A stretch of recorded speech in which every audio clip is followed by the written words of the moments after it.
তুমি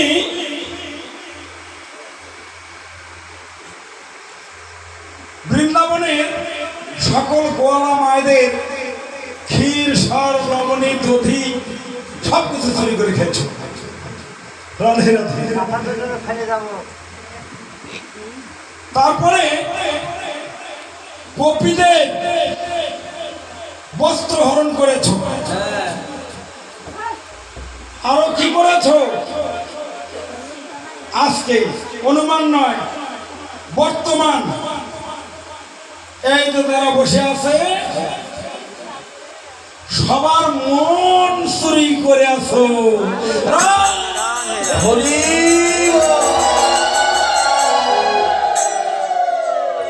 আজকে সবার মন চুরি করে তুমি ডেকে এনেছো, তাই না? কেউ চেয়ারে বসে আছে, কেউ রুড়ু ধরুন ঘুমে টুকতেছে, কেউ ওই যে গেট পাহারা দিচ্ছে, কেউ অফিস পাহারা দিচ্ছে। হ্যাঁ, এই কি তোমার ধর্ম? তুমি এই সকল কাজ করো? আচ্ছা বলো, তোমাদের জন্য আমি কি করতে পারি? তোমরা এই গভীর রজনীতে তোমরা কেন চলে এসেছো? তোমাদের বাড়িতে কোনো স্বামী স্ত্রীতে ঝগড়া হয়েছে, তাই মনের দুঃখে তোমরা এই ভানাই কুশলিয়া রাসমঞ্চে চলে এসেছো দামোদর মহারাজের কাছে বিচার দেবার জন্য? বলো, তোমাদের জন্য আমি কি রূপ আচরণ করতে পারি?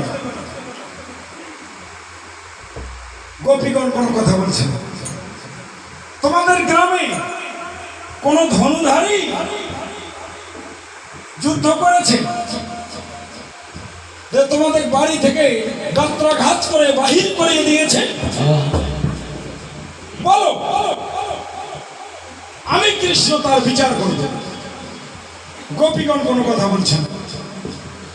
আরো শোনো, তোমরা কথা বলছো না কেন? গোপীগণ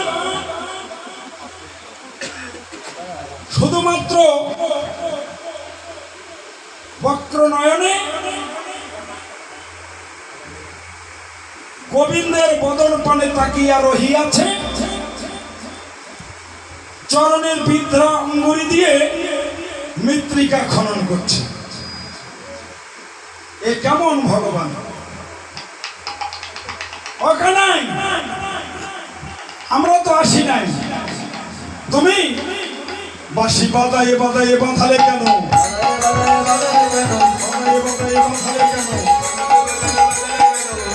যদি টানলে কেন?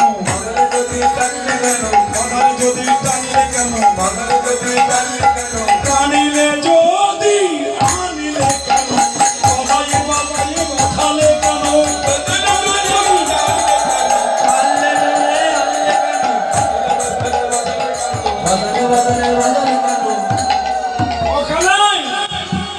তুমি আমাদের ডেকে এনেছো।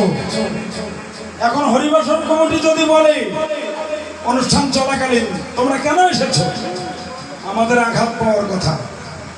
তুমি ডেকে এনে বলছো তোমরা কেন এসেছো, আমাদের দুঃখ লেগেছে।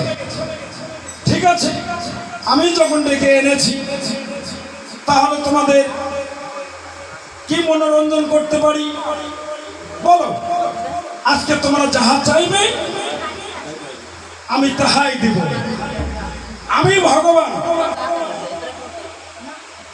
পুরুষোত্তম শ্রীকৃষ্ণ, তোমরা আজকে যা চাইবে আমি তোমাদের তাহাই দেব।